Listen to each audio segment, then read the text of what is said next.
Papayagan ang dalawang partido sa impeachment trial ni Vice President Sara Duterte na itago ang pagkakakilanlan ng ilang testigo. Sa punong balitaan, sinabi ni House Lead Prosecutor Jervy Luistro na batay sa impeachment rules, papayagan ang mga kampo na ireserba ang ilang witnesses at ebidensya basta't mailalarawan ang kahalagahan sa kaso at ang layunin ng mga ito. Ipinaliwanag ni Luistro na ang mekanismong ito ay para tugunan ang security concerns sa mga testigo at para sa mga sitwasyon kung saan hindi pa handa ang mga dokumento sa pre-trial.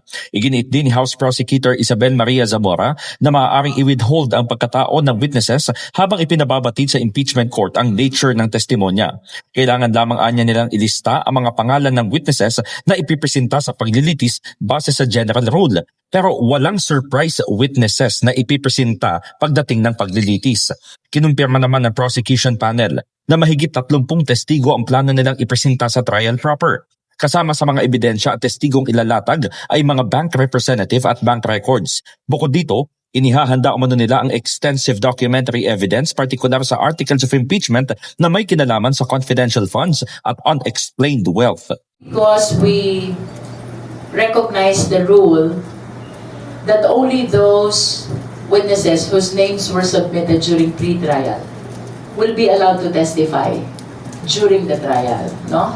So if before we're trying to limit corroborative witnesses, we're selecting only the most important witnesses, we wanted to make sure that all testimony will be presented in court, and that is why we considered other witnesses whose testimony are likewise significant, no? I am not very much familiar with I understand that's the comment of Congressman Terry Lidon. Perhaps that includes also the witnesses that he is referring to in support of the allegations on unexplained wealth. Ang malinaw po dito, sa ilalim po ng ating rules, kapag ang testigo, hindi mo na isama ang pangalan doon sa pre-trial, generally speaking, hindi po siya papayagan tumistigo during the trial. In the heart of changing lives, ako si Brigada Haji Caaminio ng 105.1 Brigada News FM Manila, The Music and News Authority.